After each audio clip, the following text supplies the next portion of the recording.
Welcome, welcome. For those of you who do not know his name, Darren is his name, and he's a part of this community. And this is Peanut Butter.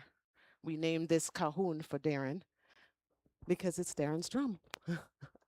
So occasionally Darren gets to come back into the space, and those of you who knew him and felt his energy, and I don't know why, but peanut butter was his thing. So, yo, peanut butter, peanut butter. All right. Ah, okay. All right. I invite you to just embody this vision and mission, if you will, as I say it out loud. Maybe you want to like take it in your heart and think, oh, yeah, I'm in the right place. We are a thriving New Thought community dedicated to spiritual growth and practice and transformative love through sacred activism where consciousness meets action. Does that feel like it lands for you? And thank you so much, Rich. I told him he's like one of the ducks out there. All you see is this beautiful energy on top, and underneath, the feet are going 10 million miles an hour. So give it up for our tech people. It's not a very big team, but they are back there doing all things tech. Thank you so much. And a couple of the announcements. We have a pilot program going on. It's going to happen after Center today at 2. Yes. The WECO. So if you are interested in joining that, oh, hold on. Yes, if you're interested in joining that, the meeting is today at 2, Zoom at WeCo online. So it is an online meeting. You have enough time to get home, get something to eat, and hop online, or hop online on your phone, or come here. That's it. All right. All right, everybody, as we settle our energy in for this moment today, and every Sunday is a little different, I'm going to ask you to just settle into your bodies as we get ready to learn and grow and remember. And before I bring our inspirator up here, I'm inviting us all to send lots of energy to Reverend Cindy today. Just beam lots of light and love to her body today. Reverend Cindy, come on up here, hon. Come on up here. The wholeness of spirit in human form knows how to heal, and how beautiful that it is happening for our sister in here today. So have a seat. Let them all just beam love at you. She holds for so many invisibly all week long, all month long, in prayer, in thoughts, in conversations, out in our community representing CSL Ocala. And yeah, a human body occasionally gets worn down. Lots of love, honey. Lots and lots of love. And if you're having a health challenge right now, I want you to go and just kind of touch that part of you that's having that experience, because it is an experience. Your human body's going through an experience. Touch that part. And I want you to know that the same way you don't make your heart beat is the same way that you don't have to facilitate all of your healing. You can co-create with that which is healing in real time. And you can always put your hand there, take a breath, and send oxygenated blood. When you take nice deep breaths, oxygenated blood to the site of pain and distress. Thank you, my friend. Thank you. All right. Our inspirator, Reverend Cindy Grimes, everyone. Good morning and welcome, everyone. And thank you for the extra support, the extra energy. I was been a little bit under the weather, wasn't even sure I'd be able to make it today, but fever broke last night. I'm feeling much better today than I was a couple of days ago. So here I am, and I'm so excited to be here. I see we've got a couple of new people, brand new folks. Yes, raise your hand if you're here for the first time. Fabulous, fabulous. There's a few. Give them some extra love, everybody. Yes, yes. Thank you for being here. And just for a little context, every week here is something different. The first week of the month, we do spiritual practices. The second week is the most traditional church kind of service. Third week, we do circle conversations. And fourth week is building the beloved community. And when my take on the beloved community is different practices, different things that we might do. But one of those is to actually interview people in our community so that you can get to know the folks that are here, and also practices that can help us build community. You know, the world is looking a little crazy. Anybody notice that recently? Seems like things are very shaky, falling apart somewhat. But we have everything that we need. We really truly do. And it's how we use our resources and how we connect with each other. And some of the things that the world is saying are not important, like connection and empathy and things like that. I call BS on that. Because those are the things that are the most important for us as human beings, is how we connect and our relationships. And so our guest this morning is Daniel Freeman. Right here, Daniel. Let me just read a little something about Daniel here. And if you know Daniel, if you've been coming here for a while, you've ever had a conversation with him, you know that he is brilliant. This young man's mind is absolutely incredible, and it is just matched by his great big heart. You know, for years and years, we wanted to have a garden here, a community garden. And Daniel is the one that stepped up and said, you know, we're going to do this. I'm going to help make it happen. And he championed it, and we've got it. And it's on the downside right now, the garden, ready for a new harvesting. But Daniel pulled that together. And we've been talking about some other things, really solution oriented kinds of things. So here's from Daniel. Society's problems can feel overwhelming, but individual problems can be addressed. And when enough individual problems are addressed, society as a whole will experience a massive shift. That's the philosophy behind Humano Ludens, a systems thinking project meaning playing human.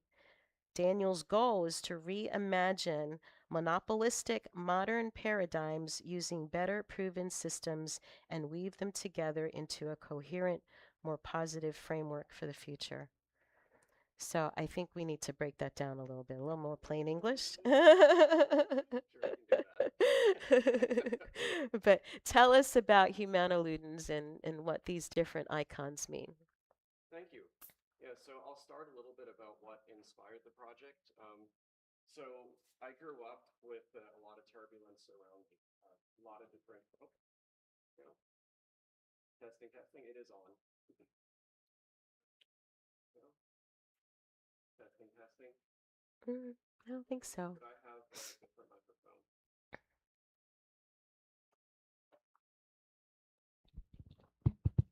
There we go. Testing, testing. Perfect. Alrighty.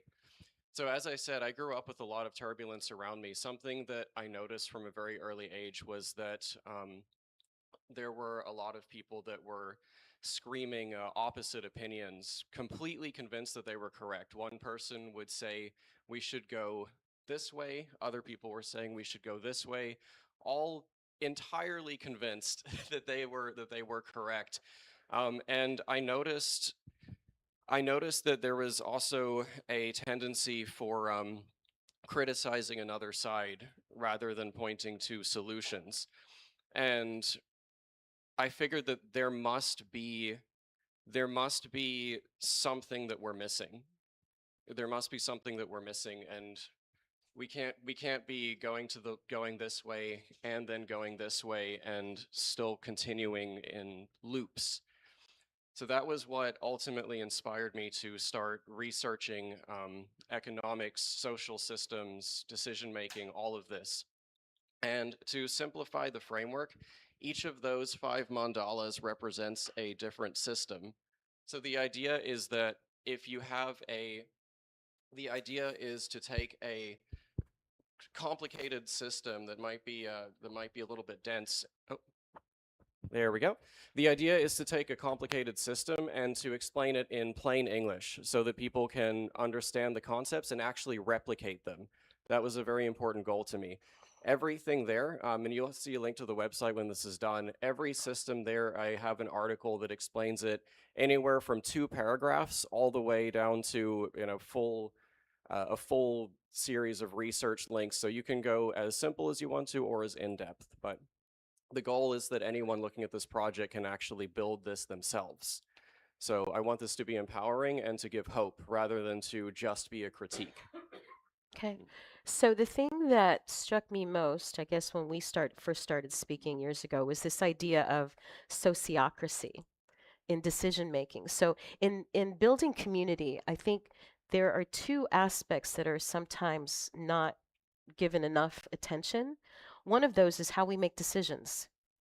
I'm trying to get out of the top down kind of decision making. You know what I mean? Where there's the boss at the top tells people what to do and they follow suit. None of you are about that. You wouldn't be sitting in this room if you were those kind of people, I don't think, right? A lot of people here are folks who are kind of march to their own drummer. Yes? Raise your hand if that you're those kind of people. You want your voices being heard. I want your voices heard. I have never wanted to be the guru, right?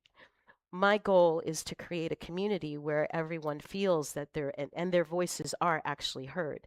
So decision making is at the top of that list. How do we make decisions where everyone's voice actually is heard and appreciated and acknowledged? The other piece is the conflict. What happens when there's conflict? And how can we lean into conflict more effectively? Would that be a useful tool today for anybody in their lives? So that's the other piece, but that will be for another talk. But Daniel's sociocracy, he brought that to us as a way of essentially consent-based decision making that he brought to our board so that we could, again, involve all of the voices, not just the people who are on the board, but everyone that is part of all of the circles that help make this place function. So would you talk a little about sociocracy? Absolutely. I would love to talk about sociocracy. It's one of the core components. So sociocracy or consent-based decision-making is distinct from autocracy or top-down decision-making, and it is also distinct from decision-making by votes. One of the elements that sociocracy introduces that's incredibly important is decision-making by consent. So consent-based decision-making basically means that even though every single person can't get exactly what they want all the time, we can at least make decisions that are tolerable for everyone. So in consent-based decision-making, you have the aim, or whatever the decision is trying to accomplish. So let's say that you're trying to build a school, for instance. Right? There's lots of elements of building a school. There's location, there's funding, there's what methods the school will teach. So in this example, the consent-based decision-making would basically ensure that those decisions are tolerable for people. I like to use the example of going out to eat because it's really easy. So if you're going out to eat, everyone can't get exactly their favorite food. Some people's favorite food might be pizza, some people might like sandwiches, some people might want to go get an ice cream, but you can't do all of those things at the same time. So what do? Well, you could take a vote, but if you take a vote, half the people might not like the outcome. In fact, some of the people might be allergic to some of the foods, but if the majority votes to go to a place that somebody's allergic to, then that passes in a democracy. And yep. So that's one of the key components there. And it's autocratic decision making. Somebody at the top makes the decision for you. However, in consent-based decision making, not everyone's going to be able to go get pizza if that's their favorite thing, but nobody's going to be going to a restaurant where they're allergic to the food because that would be an objection. So consent-based decision-making works primarily off of making sure that there are no objections. An objection is something that is fundamentally opposed to the goal of the decision. So I hope that that made sense. That is the bare bones explanation of it. But it is a very robust system. I'll stop there because I can go way into detail, but that's the core of it. And folks, you can ask questions too as we You go may, along. yes. Absolutely. Amanda, yeah. Maybe after each section we'll do that. Okay, so on. Hello? Mm. Hello. So my question is, what would be your solution to the dilemma with the food thing? The solution would ultimately be you'd have to pick one. There's no way around it, but the solution would be to pick one where there is no objection. So again, like the pizza people might have to go to a sandwich shop. Sandwich people might go get pizza because you can't be in both places at one time. You could get more creative with it too. You could have the group split if that's something that they want to do. So there's lots of flexibility. The main thing is just that you don't do something that will harm somebody. So there's not going to be one singular perfect outcome, but it's going to be an outcome that doesn't harm people. which very much happens in democracy still. The minority often gets harmed by decisions that are voted by the majority. I'm sure everyone has experienced this in some way, shape, or form. So that's the thing that consent-based decision-making mitigates. So nothing passes if there's an objection. And sometimes, well, sometimes people will say, we will do this solution for a while. Like let's give Yes, it thank a you. Yeah, so talk about that. there are ways to creatively work around objections too. One of them would be to integrate the objection and to mitigate it. So, for example, that would look like, okay, well, that's a valid objection, and we're just not going to go to this place. There are other ways, though, which I think are really cool, and that's to have a limited time frame for something. So one of the aspects of sociocracy is gathering feedback as well. That's really important. So you can say there's an objection that comes up, and you're not really sure if it's going to be a problem or not. So for instance, people might decide they want to run a program that's a little bit expensive. So an objection for that might be, well, this might negatively affect our finances. If you're not sure if it will, then instead of implementing that policy and then just keeping it around forevermore, you can say, all right, we'll implement this for 3 months, make detailed measurements, so that measurements, and then we'll gather feedback. And then, depending on the measurements and feedback, maybe the funding was an issue, maybe it wasn't. But by implementing it for a defined short time period, you can kind of get people eased into it. So those are two key ways to integrate objections. Makes sense? Yes. I think what this does too is it creates space for discussion and awareness. So, for instance, if you have an objection, somebody might be able to say, "You guys didn't know this yet, but I'm allergic to this, and I could die if I eat it." So Right. that they're getting to say what's wrong with it, why it's a concern that needs to be addressed, and then others get to first of all hear that, have the awareness of it, and then it also introduces compromise. So that way you can say, you know what, let's not go to a place where this person could die. Let's find another place. And yes, pizza folks, I know you didn't get pizza this time, but next week we're going to go to a place that does involve pizza. Does that work for everybody? So, yeah, you start to address everybody's concerns, I think. Thank you. I have found that objections for me have been like if I'm getting near a boundary before I cross over that boundary personally, because I do have a history of people pleasing. So I have never put myself first, because if somebody else needs it, I'm going to say, oh, that person needs it more than me. But this way, before I have to even address that boundary, oh, I could speak up and say, you know what? Yes, thank you. That's a valid objection. I also have a sensitivity to whatever, but I usually just go along with it simply because the group. And now I can feel empowered to now step in that. I don't even have to explain myself anymore. I can just say, oh, I'm also a part of that objection for whatever my personal reasons are. Absolutely. And that actually is a good segue into some other components of this as well. So everyone gets a chance to speak in sociocracy. There's a system, it's called rounds. So it's essentially like pass the talking stick. And the idea is that everyone has their moment and their opportunity to speak, not that they always have to speak.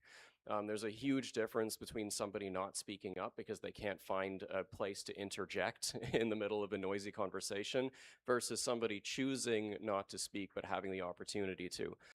So basically everyone gets a chance to speak, so everyone has the opportunity to voice those objections when they come up.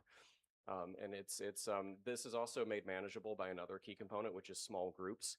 So dynamic governance works in small groups of maximum you want about 13 people, but it can be as large as 30 in some contexts, although I don't recommend that. But the groups are kept to manageable sizes so that everyone has the ability to be heard and it's not overwhelming. Now, one of the questions that would come up then is, okay, well, if you're keeping them to small sizes, what about a larger organization? How do you maintain consent across a large organization if you have all these small groups? So that's where linking comes in. Each of the groups are directly linked. So members will be of a parent circle, or what's called a parent circle, will be a member of the child circle, and they'll cross communicate. So let's say, as an example, that you have a restaurant. You have maybe kitchen staff, and then you have people at the cashier tills, you have waiters. So these people, like each of the waiters, kitchen staff, and people at the cash tills, they would have their own circles where they would be making decisions about their area. And if something is going to affect the entire restaurant, then you'd have the linking members of those circles getting together. And that's important because the members of the linking circle are looking out for their child circle. So if somebody in the parent circle is about to make a decision that's absolutely going to wreck some of the people in the child circle, then there are members of that circle directly present that are aware of that, who can speak up about it. So across a large organization, you have all of these different links. And I think there's a little bit more detail to that, but I think I'll leave that there for now. So how it would work for us is we've got different circles, like we've got our music team and we've got our outside, our Green Guardians, and we've got our tech team. Well, when we have a team. And so there would be essentially a spokesperson for each one of those teams that then speaks to the larger group. Correct, yes, and there's a version of this called single linking, where you have the one person who is acting as the spokesperson and who is also acting in a leadership capacity for the group. But there is a version of it called double linking, which is the ideal, where you actually have somebody whose sole focus is representation. So you have somebody whose entire main role is to basically look at the needs of the child circle and make sure those are getting addressed. And that is separate from the person in the leadership position who's making sure the tasks get done. So that's another interesting element that sociocracy introduces as well. And that's when you have what you call double linking. So the leader is essentially taking from the parent circle, looking at the bigger picture, while the representative is looking at the needs and the health of the child circle. When you do it that way, you can really, really focus on those areas without it getting muddled. How large can this scale? Enormous. The biggest implementation is the Indian Children's Parliament, which I actually would like to speak on a little bit. That has over 100,000 members. It functions across huge swathes of India, and it was started by just small groups of kids making local decisions for their communities. So they were deciding things like, here's how we want to clean up litter. Here's how we want to deal with transportation. We want to help our fellow classmates get to school. So they were deciding things like this, just really local initiatives. Once these groups got large enough, it became untenable to have them all gathering together at the same time. So they broke it down by neighborhoods, and they had the groups meeting in neighborhoods. A representative from the neighborhoods would get together in a larger group. So a federated structure, if you are familiar with that. And this structure continued onwards until you had groups that were actually impacting things on an entire, basically a county level, the equivalent of that in India. To give you an idea of how impactful these kids were, there was a place in India in which there were child marriages. That was something that was legal in this space. And these kids got together in their group and they decided, hey, we don't think this is great. We're talking to our fellow kids who are out here getting married, and it doesn't seem to be working out well for them. My apologies. So we would like to change that. So these children started to gather together, and they actually got child marriages banned. Children, bunch of kids. This was something that had been going on for multiple decades. So just to give you an idea of how powerful this can be, that's children, hundreds of thousands of kids, impacting massive policy decisions. The Indian Children's Parliaments have actually been featured in the United Nations. They've given talks. There have been pilot programs around the world, but that is to this date the largest implementation of this practice. Wow, isn't that fascinating? Group of kids, right? Yeah. Questions, comments? Is this the root of representative democracy? Is this where it started? It's not where it The thought. It's not where it started. I would say that this builds off of representative democracy and adds some new tools. So, like consent-based decision making, for example, on most representative democracy used votes in the past. So, consent-based decision making is a really cool tool. Linking is an interesting one. Rounds. It's distinct enough to be its own thing, but it builds off of it.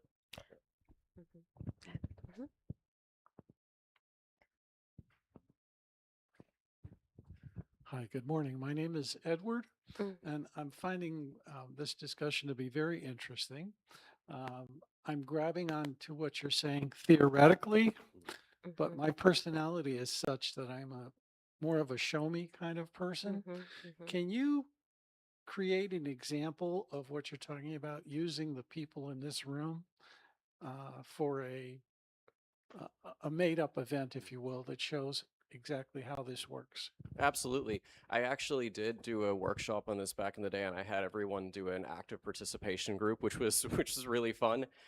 So I will describe it. I'm not going to do that here at the moment, but basically I gave everyone what seemed like an impossible task. So I said, okay, I want everyone in the room cumulatively to do something like 1,000 push-ups, 1,000 sit-ups, and 1,000 jumping jacks, something ridiculous like that.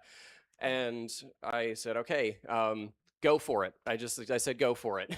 And I just waited and to see what would happen. And naturally it was chaos. People were, like crosstalk and, oh, how are we going to do this? And it was, that was the expected result of being given a seemingly impossible task. And then I gave people these tools and I said, okay, here are the tools. We're going to break you up into manageable groups. Each of the manageable groups is going to be assigned essentially a portion of this seemingly impossible task, and you're going to use, and they used rounds and consent-based decision making to split the work. So for instance, like one objection that came up in some groups is that some people did not have the physical ability to do some of those exercises, and so those people might say, well, I can't do a push-up, but I can do jumping jacks, so I'll focus on jumping jacks. You can focus on push-ups. And that was, once it was all broken down, I think I gave them a time limit and they accomplished it like well before the time limit. So that was a practical example just on the spur of the moment using the people in the room. Mhm. Yep. How's it going? This actually kind of reminds me of equality versus equity, Mm, where like an example that I like to use is if you have like three people in the woods, a skinny person, a small person, or we'll say a tall person, a small person, and a muscular person, right? And you give them each two loaves of bread, right? That's equal. They all have an equal amount of bread, but two of them are still hungry afterward, like the muscular or the taller person, because they need more mm, to sustain themselves, whereas the other person may have just needed one bread. Um, and so you could break that up and share it, and then it's not equal, but they're equally distributed to the point where everybody has their needs met. And so one thing that I'm gathering from this in a societal viewpoint is accommodating the like it just seems like a way where we can just accommodate for different types of people, and therefore everybody ends up uh, getting what they need yeah.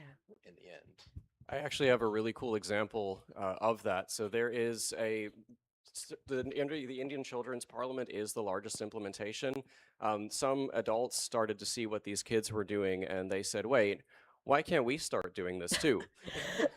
So Excuse naturally, they got together, and this actually it's a really cool story. This is in Kerala, India. If you look up Kerala neighborocracy, you should be able to find some stories about it. But in Kerala, it was very typical for men to go into politics and to leave their wives at home and their daughters at home.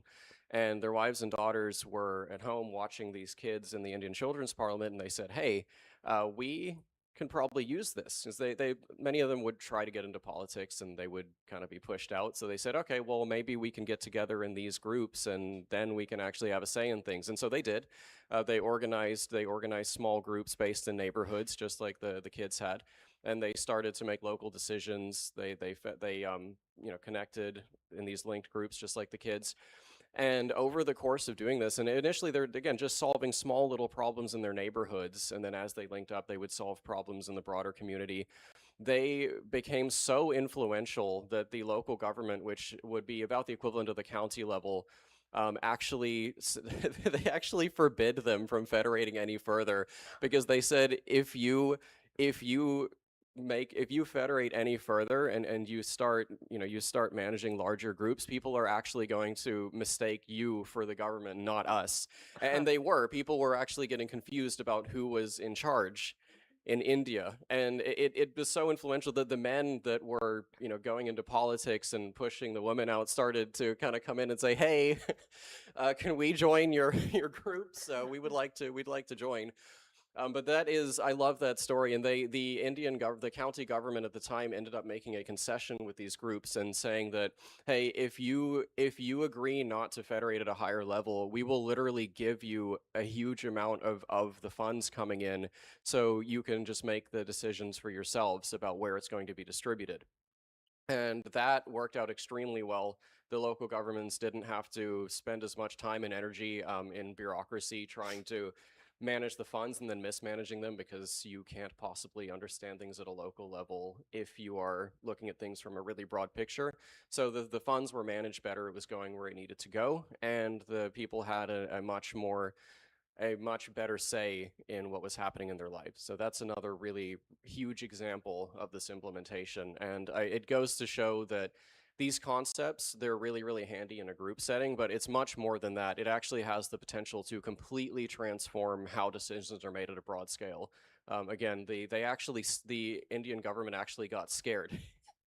They were afraid because of how influential this process was. And it all just started with a few neighborhoods, just one neighborhood. And just in case somebody is thinking this might be too complicated, that was a critique that came up with the Kerala groups. There was a critique that the people that were involved in these groups, they said that these women were very educated. They had a lot of grit to them. They came out of a region where there had been a lot of conflict, and so these were very, very strong-willed individuals. And the critique was that, these people are special. They're special. That's why it works. If you go to just any run-of-the-mill place, then in theory, people said it wouldn't work. So these women took up the challenge and they said, okay, we will find the poorest, least educated place that we can in India, with we're gonna find just the most deprived people we possibly can, and we're going to integrate them into this. And they did. So if people can go into the least educated place in India and make this work, anyone can do it. Anyone. For me, this speaks to why I have you sitting here, why we're talking about this, because some of you might be wondering, like, well, what does this have to do with spirituality? We're centers for spiritual living, and I feel like this is like a practical application of that. Part of our teaching is that we are one. We're all part of this one thing. Call it God, universe, whatever. But how do we live that in a really practical kind of way? It doesn't feel like that, right? Especially in our society is very stratified, right? We know who's at the top, we know who's at the bottom, right? We can argue about, where people are in between, but to really allow people to actually have their voice and feel like they are part of making change and decisions, I think is just really vital. And it seems to me something that maybe hasn't been necessarily addressed in spiritual community. Like, this is the practical, right? The practical aspect of it. So thank you for bringing that to us. You're welcome. And yes. I also wanted to point out that for me, the pull is that greatest degree of love that we practice in Alliance of Divine Love. Because Alliance of Divine Love, for which I'm one of the reverends, it's about the greatest degree of love. And I had not seen in the practicality until I came to CSL, and now with this. And I'm like, oh, this is existing even further and further and bigger. And to know that there's something on a government and local scale that can be used that isn't shrouded in any kind of religion. Because sometimes people are like, oh, but I can't do it because it's religion. And it's like, no, it's a practical tool that can be used no matter what your religious background. Yeah. And I love that because it is that greatest degree of love. It is that equity. Yeah. It can be used in family. Yes, it Right, can be they use it actually. Yeah, in- there's mhm. there's a really cool there's a website called Sociocracy for All. It's a really cool site that goes into a lot of great detail, more detail than I'm giving here about these systems. And they actually do have a book on implementing consent-based decision making in a family setting. So that there are resources that exist that actually teach you step by step how to do that. Mhm. Yes. And to be very specific with that, Sociocracy for All has monthly free trainings. They break down each part of consent of sociocracy, which is only one's consent-based decision making. And so I know there's one in September. I was trying to find it, but if you join Sociocracy for All, you can get on the mailing list, and you'll find out when these free trainings are. There's a lot of free resources on their website. They do free trainings as much as possible because their goal is to get it out to as many people as possible. So definitely check out that site if you're interested. You can learn a lot more detail than we can go into here. Yep, absolutely. I want to also circle back to the spiritual connection of this Sure. as well. Mhm. I know that a lot of people approach things from a biblical lens, and so I want to share a few very specific examples that make it clear that people are equal. So there's a really cool, I think it is a psalm, that it states that if two people enter a house and one person is a person of renown and riches and another person is poor and in rags, do not seat the poor person on the rug and the rich person in your high stool. You seat them both in the same chair. Mhm. So the Bible is very clear about this concept. Beautiful. Another question over there? Oh, Yes. there we go. Oh, I just wanted to make a comment about this is that the one time that I've done sociocracy regularly is when I go to nonviolent communication retreats and international intensive trainings. And the way that it seems to me like the most poignant aspect of it from my perspective is that there's a space that's held so that anyone and everyone can contribute whatever it is that they have to contribute. Like what I think of is like a big wall with everyone put a piece of paper up there that said, "This is the workshop I want to lead." And so everybody could put whatever they wanted. And then if you went to a workshop and something about it was different than you thought it was going to be, or whatever, you just use your 2 feet and you just go find another workshop that you like better. But there was just this whole array of choices, and there was a space where everyone could contribute whatever it was they wanted to contribute. So I just wanted to add that as like, because I hadn't heard it spoken about it, and to me it seemed like that was the central core of it. I also would love to hear how you see. I lived in a co-housing community for years, and we used the consensus decision-making method. And I'm wondering how you see sociocracy different from consensus decision-making. Thank you for asking that. That is a much more nuanced topic. The primary difference is that, so, okay, first of all, it depends on how you're defining consensus, so that's a big challenge. If consensus is being defined as everyone agrees, then decision making can go in loops for a very, very long time. If it's being defined as that way, one person can stonewall the entire process. So for example, in the restaurant example, if pizza is their favorite thing and they're just really hung up on pizza, they can basically just put their foot down and say, okay, well, I'm not getting pizza, so I disagree. And now we're just going to keep going until everyone either gets sick and tired of it and goes for pizza, or it breaks down. In sociocracy, an objection is something that does not interfere with the aim or the goal. So if your pre-established aim or goal is to go get something to eat and somebody is just determined to be hung up on pizza, well, they can still eat at a sandwich shop. So That closes off the endless looping. Again, the objection is something that interferes with the goal of what you are trying to accomplish.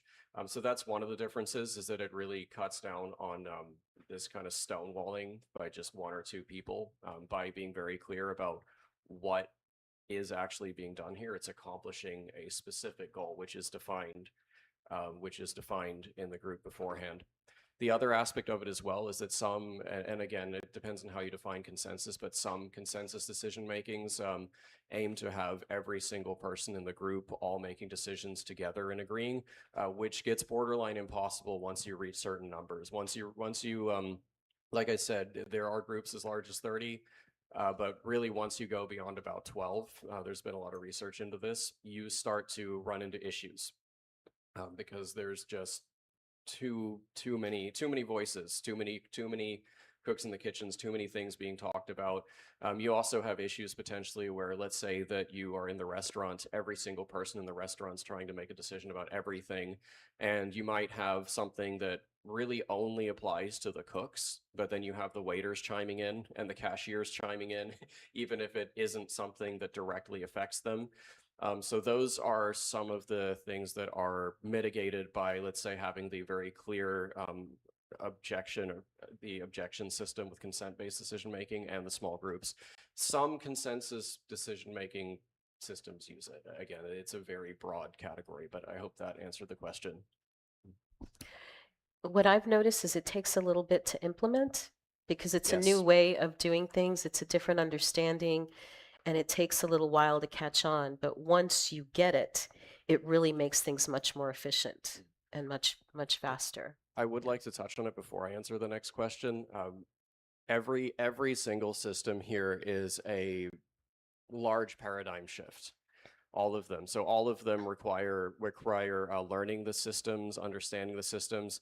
That is why I made this project in the way that I did, and you'll have a link to the website afterwards. I wanted to make everything digestible, because I understand that people have lives, they have work, they have kids. People don't have time to do what I did, which is spend over half a decade trying to condense very complicated information into a digestible format. So I did it for you.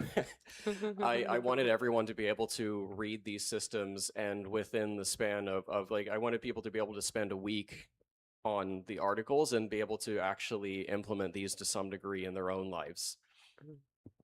Yes. Hi, I've never heard of this before. And I want to thank you because, I mean, it sounds like what we should all be following, you know. However, I tend to think negatively, and just like in India, where the government started to get scared, you know, the people having too much power. I would think that and here in the US, you know, that's very powerful people that certainly wouldn't want something like this to, you know, be a threat to their power. Like, what do you say to that? Oh, here we go. All right. Good. Perfect segue. All right. So that was one of the systems.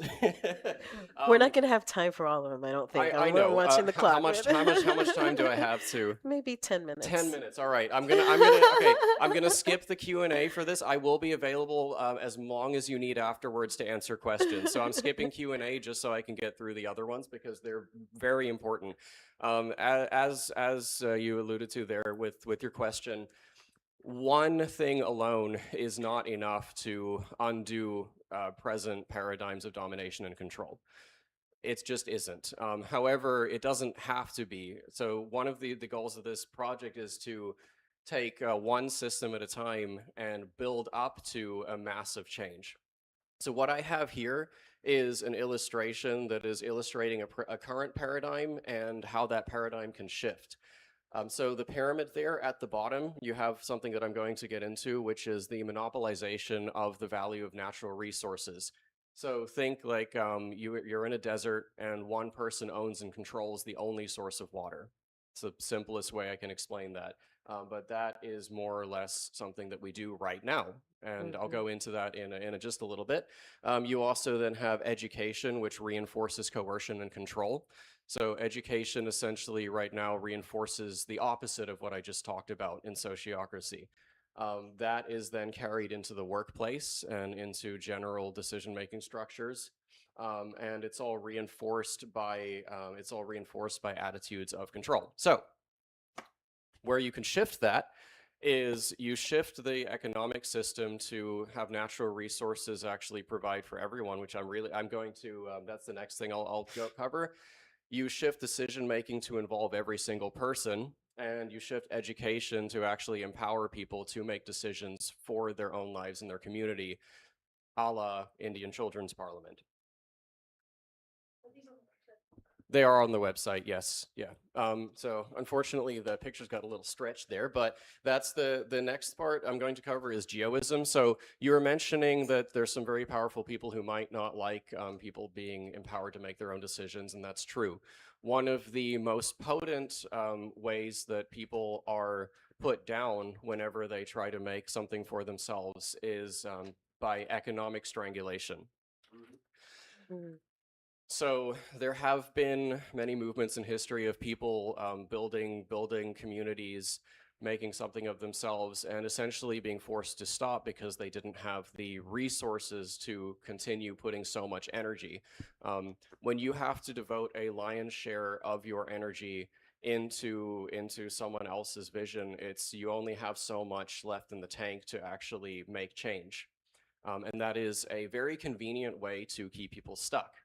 So in order for people to be empowered to have more energy to make these kinds of shifts that we're talking about, you have to shift the economic system. At present, we have a system that effectively monopolizes natural resources. So again, the simple explanation, if you imagine that you're in a desert and there's a well in the desert, if one person manages to secure that well and control all of the water and monopolize all of the value of that water, any one other individual can work as hard as they want to, and they're not going to outcompete the person that has all the water, because that person essentially controls the entire desert. So by monopolizing the value of natural resources, people can be kept in check and controlled. The way that this mitigates that, so I have the Monopoly Man on there for a reason, and I only have 5 minutes to do this, so here we go. The game Monopoly, I'm sure everyone is familiar with it, so it's a great example to use. In Monopoly, the person who controls the most spaces on the board is able to collect all of the money and win the game and effectively bankrupt everyone else, or effectively control them. Monopoly was actually designed to describe the economic system which we are currently in. It remains unchanged. It remains unchanged. We still do this. We still live in the same system that game was intended to describe. Now, the initial game, it's called the Landlord's Game, if you want to look it up, was created by somebody called Lizzie Maggie, who was attempting to describe this system, geoism. And what she wanted to do was she wanted to show people in a game form what happens when natural resources are monopolized, or when the value of those resources are monopolized. And so she created this game which became Monopoly, but she also put in teaching tools and said, check this out, if you shift the rules of the game so that the natural resources are distributed, the value of those resources are distributed evenly to people, then you get a more equitable outcome. Now, I want to make a few distinctions very clear, and I wish I had more time, so please, feel free to ask questions after.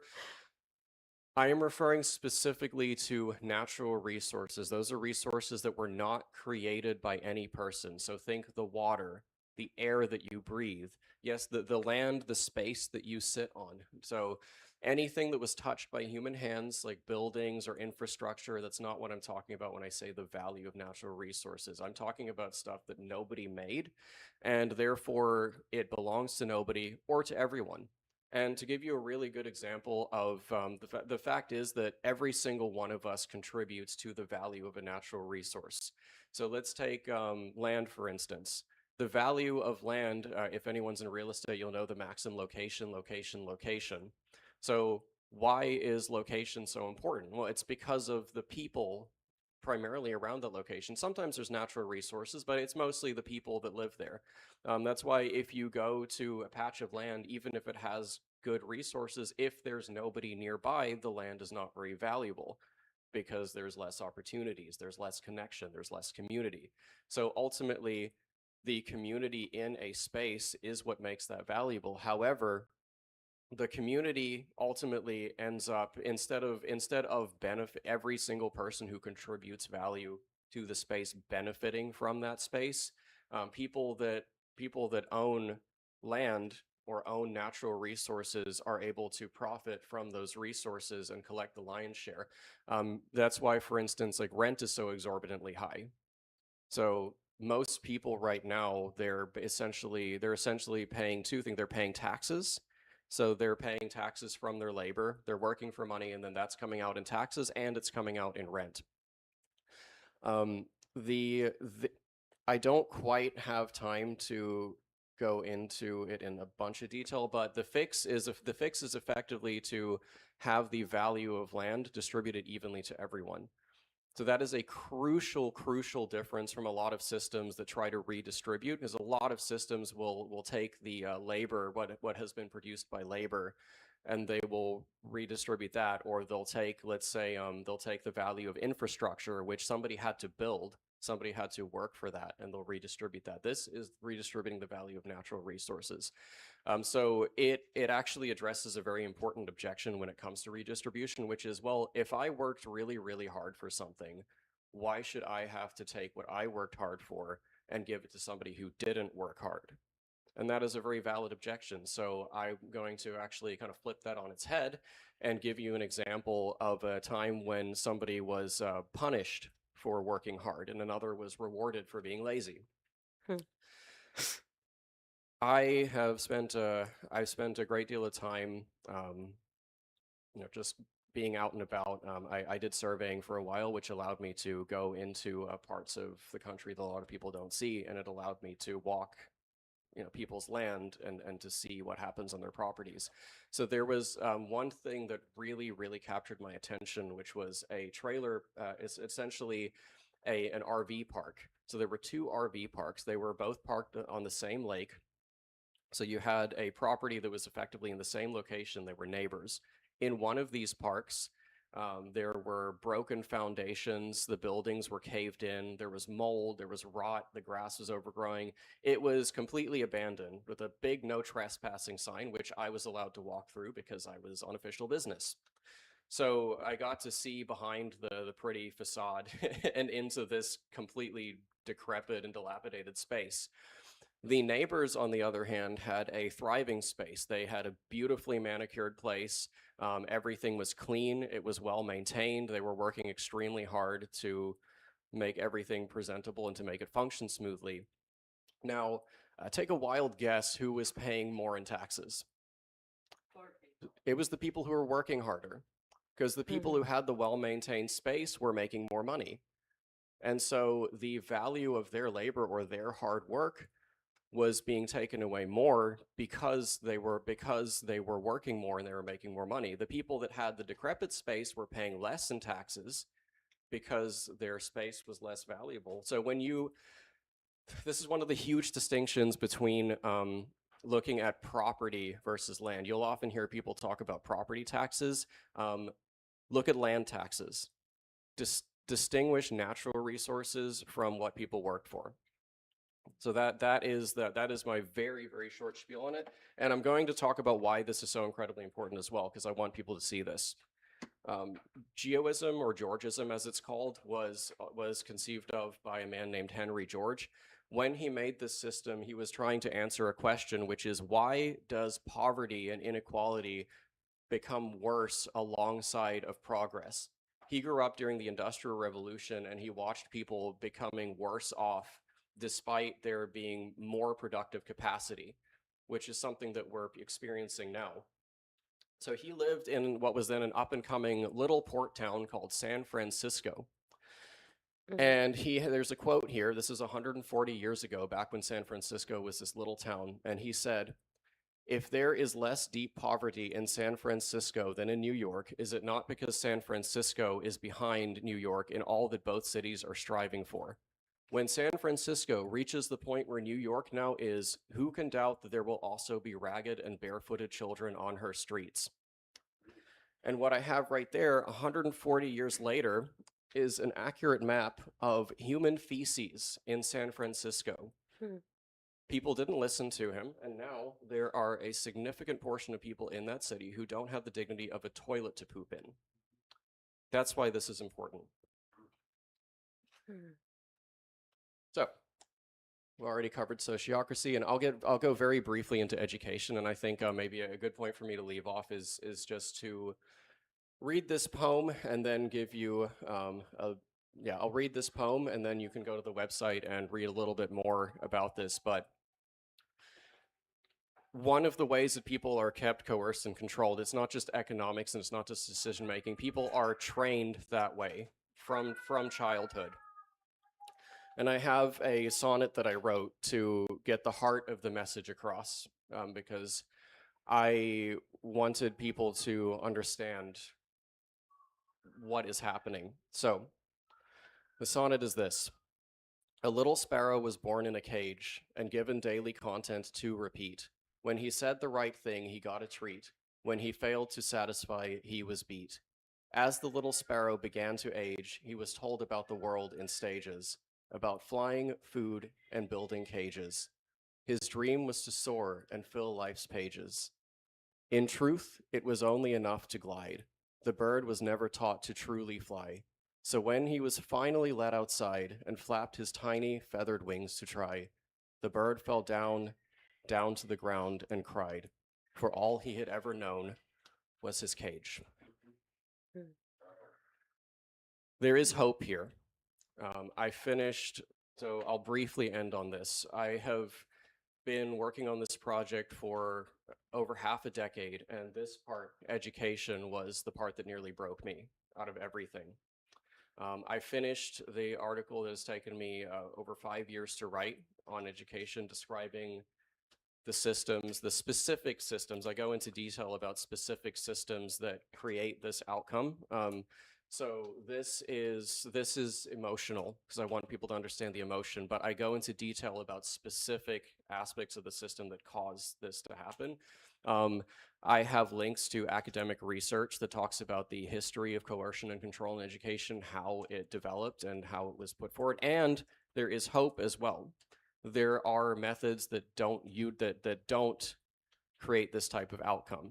Specifically, Montessori is the one that I have seen that I have been the most interested in, because it subverts the systems. It subverts the systems of coercion and control, flips them on their head, and teaches people a very different story about their role in their lives, about empowerment, about their intrinsic value. So if you go to the website right here, I have a website that goes into detail about everything that I talked about. It's accessible, so I have an Explain It Like I'm 5 version for every single concept that is only 3 paragraphs maximum. If you want a synopsis of all the systems, read the Explain It Like I'm 5 versions. I have an article that will take you no more than an afternoon to read, so it's condensed enough that anyone can go after work and read these. It is also in the resources for each article, there is a serious academic research that is linked. So for anyone that reads the Explain It Like I'm 5 and then reads the article and says, oh, well, this sounds really good, but what about this niche? And what about this niche example, or where's the research behind it? Has this been proven in the real world? Go to the resources. It's all there. You can, if you're a serious scholar and you want a lot more detail, that's there too. I got a little bit of something for everyone. But the goal of this is to make everything accessible so that people can implement it. It's not just so that you can read it, it's so you can actually make something happen. To that end, I myself am working on this, so I'm actually actively working on a community land trust project right now to take these systems and to put them in the real world. We're also working with sociocracy and CSL. So if anyone is interested, I am working on building a sociocracy circle within CSL to help implement it because frankly, it is too much. It's too much for just a few people to really do on their own. So I'll put it out there. I need help with that. If anyone is interested, talk to me after. So I will go ahead and leave it there. Check it out. Take a picture of that QR code and feel free to answer any questions. I will stay here for hours if you want me to. I set the whole day aside. I do have a question for you, Daniel. I am an out of the box thinker. Probably most of you are too, a little bit, but you're like way out. How did you get there? I mean, how were you raised? Were you homeschooled? Like what was Yeah, so I was put into school in kindergarten, and my parents pulled me out because it wasn't working very well.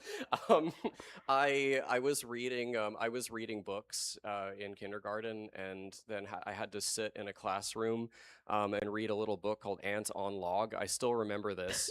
I was reading novels, and I had to read about an ant sitting on a log for hours and it sucked, and I was so rebellious and troublesome because who would want to, like, if I sit you down right now and I make you read Cat in the Hat for 2 hours, you're gonna lose your mind too. So I got put into a higher grade level, but that didn't work either because I lacked the emotional maturity to be in the higher grade level. So I had a mismatch between where I was intellectually and how immature I was emotionally. My parents just kind of threw up their hands and said, okay, well, this is not working. Like they saw the writing on the wall. And I ended up being homeschooled through elementary school and middle school. And I went back to a more traditional type of school. It was a classical school in high school. So I had a lot of freedom in my younger years to explore. And that is a gift that I want everyone to have. That's one of the reasons that I love Montessori is that it gives the gift to everyone to explore. And that can be made accessible too. Not everyone has the resources, the money, or the time or energy to homeschool their kids. And I recognize that. But using things like charter school, which uses public school funding, you can take a system like Montessori and have an accessible way for everyone to have this kind of education, that same gift that I had. So that's a little bit about it. I guess I also have never been afraid to question things. That's a huge thing. I'm not afraid to take something that I believe in and really put it through the ringer. I'm not afraid I'm not afraid of exploring the truth, and I'm also not afraid of being wrong, which I think allows me to have a lot more flexibility. Because I have there the reason this project took over half a decade is because when I started it, I was wrong about a lot of things, and I knew that I had severe limitations. So I had to really rehash things over and over and over again and research it as in depth as possible before I was willing to actually promote a system. I had to deeply understand it, and so I want other people to deeply understand it as well, which is why I've made these accessible. I also can't neglect to mention plant medicines either. So I've spent a lot of time in the psychedelic world in ceremony and in ritual. And it's something that I want to bring up because I don't want to deny that that is a part of what has helped me to be a more out of the box thinker. I've been doing this since long before I did that work, but that work ultimately helped me to finish it. And so I want to acknowledge that these medicines, ayahuasca, psilocybin, mushrooms, etc., were a key part of helping me through this process. Wow. Thank you so much, Daniel. You see that he's got a lot more. Yes, let's give him.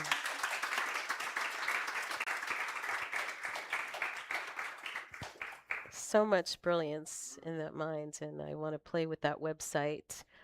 Um, I'm feeling very hopeful, just feeling hopeful That's the goal. that as we see the systems around us kind of falling apart and things being dismantled piece by piece, that there will be something in the gap, right? That there are other ways that we can do things, and to not be afraid of it, not to be afraid that we human beings are very resourceful, and we can find new ways, and there are some new ways that already exist that we can use. But we in our small community, we can implement these things. I mean, our mission here for the first 10 years, I guess, of my ministry was that we are a model center for spiritual living as evidenced by the transformational impact we have on this community and as we ripple out to our larger, Calamarian County, Florida, and the CSL community as well. So I feel like this may be a piece of that. I don't know how that looks, but I am very much about that idea of us being the model, of us being able to show some other folks, hey, this is how we can do it, right? We have some very real solutions that we can implement here. Donna. So one of the things that I love about what you brought to the table for me, I have implemented these ideas in other settings that was not about sociocracy. And people didn't even know I was doing it. And for example, it's kind of given me more language to the greatest degree of love. So when I speak to it, now I instead of saying, dear, let's all go here. Now I'll say, does anyone have an objection to going here? And just a shift in my language then allows for people to step forward and say, yeah. Or doing the rounds, what say you, what say you? Okay, how about you over there? Hey, Miss Thing over there, real quiet. How do you feel? And you don't even know that that's what you're doing. And then asking for feedback instead of before criticism feels hard on my subconscious. It really hurts me.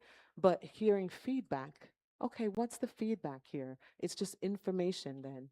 And it feels better. And I love that she said that healthy dose of skepticism, because that's the way that you can keep yourself safe in a world that is prickly and, can burn you at any moment. Yeah, awesome. Thank you. Clicker, does anyone have anything else or anything you want a burning question for Daniel? I'll be here after too for you all. Okay, just really quick. I like that you went over education. I was a teacher for about 10 years.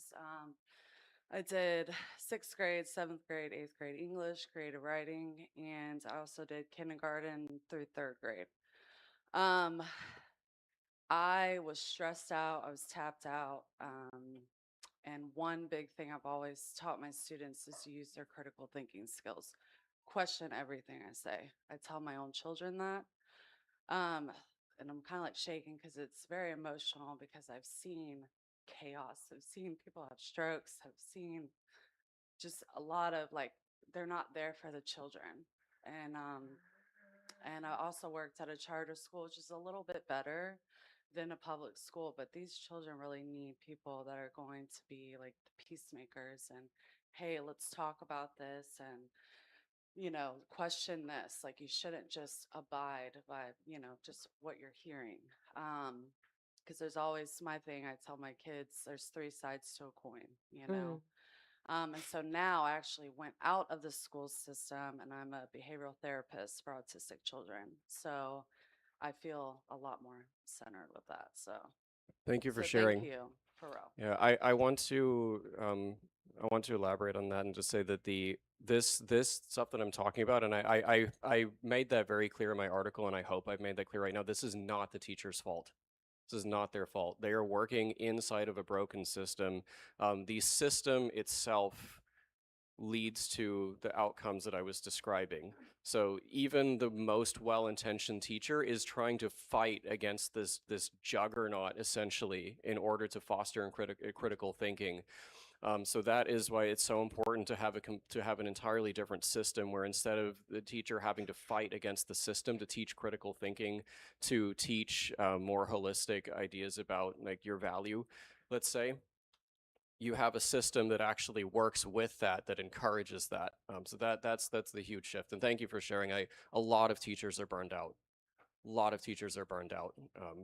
I'm seeing it all the time, and there's a lot of people that are being paid a huge amount of taxpayer money to keep the current system in place and to make sure that doesn't change. So yeah, that's why it's very, very, very important. People unfortunately are going to have to create their own schools if they want to see a change. And the charter school system at least allows people to use public funding so that it can be accessible. There is actually a Montessori charter school up in Gainesville.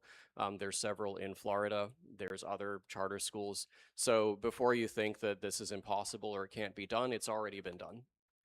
And if you want your kids to be outside of the public school system and to not have that coercion and control training, you have to do something on your own. And if that's not homeschooling, it's going to be building another school. There's no way around it.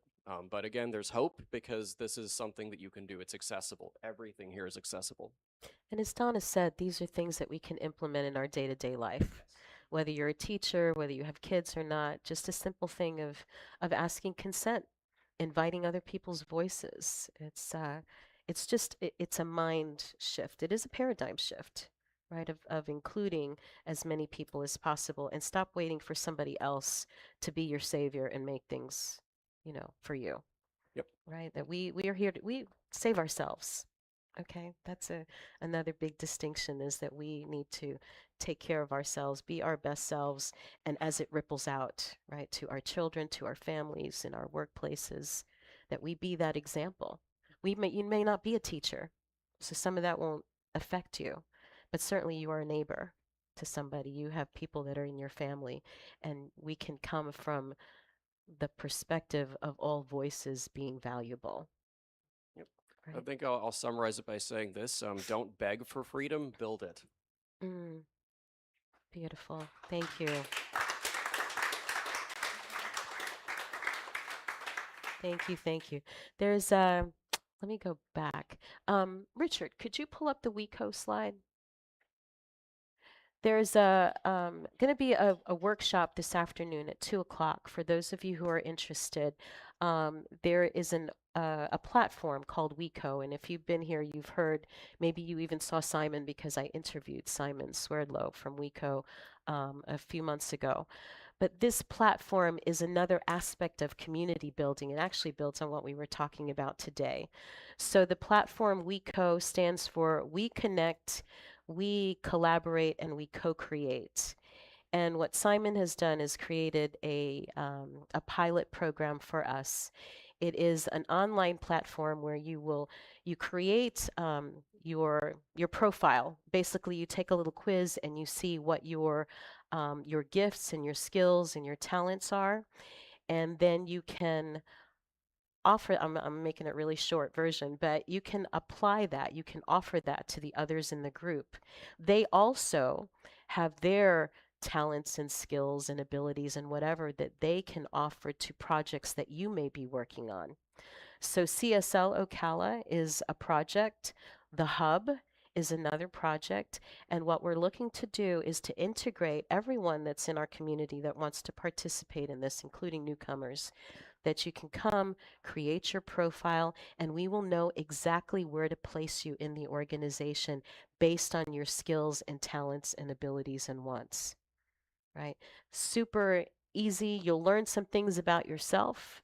Like, I didn't realize that I was a marketer. I didn't know that because I had an idea of what marketing is. And it turns out it's not just what I thought. I'm thinking about a friend that I think of as a great marketer, and she's taking pictures at every event and posting them on social media. I hate that stuff. I hate it. But but marketing requires storytellers. I can tell a story. I love to promote other people that are doing wonderful things. That's a really vital piece of marketing that I am glad to share and to offer to other people who are doing wonderful things. Now, there are things in my world that I don't enjoy doing, and I am so glad to pass that off to somebody else. So it's a wonderful way to find out what talents and abilities we have in our community right now, and to be able to plug yourself in and to also enhance your own projects, the things that you're doing, so that you don't feel like you have to do all of it by yourself. That's been the most wonderful and biggest thing, is a very practical way to get the help that you need to create the projects that are really on your heart and to help create a better community for us. So we are more connected and more collaborative, and synergy is a big word. Y'all know what synergy means, right? It's when 1 + 1 isn't just 2, right? Maybe it's 20 or it's 200 or 2,000, because our passions and abilities are coming together and creating something that none of us could do by ourselves. And so that's what I see for our community, this group right here, and as we ripple out in the larger CSL community. So thank you. That meeting is today at 2 o'clock. You can join online. It's a Zoom call, or you can come here. I think there's going to be a group of us that are actually in the sanctuary, so it's a hybrid meeting. And again, it just goes perfectly with what you're doing. In fact, you should create your profile and get some help with Humano Ludens. Yes. Can you make an announcement about the hub opening? Yes. Thank you for that. Next weekend, so fifth Sunday, and what we will be doing is converting this space into a what are we calling it? Expo fair kind of thing, so folks can see what this idea is. Essentially, the hub is a collaborative workspace, but I'm also looking at it as a cool down space for adults. Right? Think about, the middle of your day, you're having a rough day, you want to come in and have a reset, a recharge. You can come into this space and do that in any number of ways, whether it's the singing bowls or a Roxiva session or heart math or any number of things that are really fun and engaging to help you come back to center. Again, we're talking very practical, but very simple things that we can do to find peace inside of ourselves and have that physical, emotional reset. So come join us next week. Bring friends. It's like an open house, and it will be happening from, what did we say, 11 to 2. And then from 2 to 3 is kind of like a mixer. So come join us. And if you want to be a vendor, if you have something you'd like to share, reach out to, where's Haley? Reach out to Haley or myself, and we'll get you on. We'll get you somewhere in one of these rooms or in one of the other rooms. So, anything else? Thank you for that. Appreciate it. All right, this is the time where we celebrate our generosity, and we don't put a price tag on the things that we offer, but of course, we are like any organization that requires funds to function and pay the light bills and all that good stuff. So invite you to share and to give from your heart. We also have these prayer requests. If there is anything going on in your life where you'd like a little extra support in prayer, or come and speak to myself or Donna as practitioners, we're glad to do that for you. So, invite you to say this affirmation along with me. It is the nature of life to give of itself, as it is the tree's nature to bear fruit and the flower's nature to bloom. It is my nature to share the gifts of my time, talent, and treasure. I participate in the divine flow of life, giving generously and receiving abundantly. I am blessed. Say it like you mean it. I am blessed, and I am a blessing. I am grateful. And so it is. And there are multiple ways that folks can give. You can give on our website. You can give through this phone number, which once you program that, you put it into your phone, connect it to your bank account, and whatever amount you want to give, you just put it in the message, and it goes right from your account to ours. And it is a beautiful thing, and it really streamlines our bookkeeping too. It's a wonderful thing. So thank you for that. All right. Is there anything else? All right. I hope to see some of you at the WECO meeting at 2 o'clock. If not, I hope to see all of you next week for our open house for the hub. And thanks again to Daniel for sharing your passion and your amazing talent and a glimpse into that incredible mind of yours. And so let's do our closing blessing together. Spirit lives, moves, and breathes as us in a wise and loving universe. We go forth guided, protected, and free, trusting love, trusting life, knowing all is unfolding perfectly. And so it is. All right. Have a fabulous, fabulous day, everyone, and a great week. Look forward to seeing you again. All right. Thanks.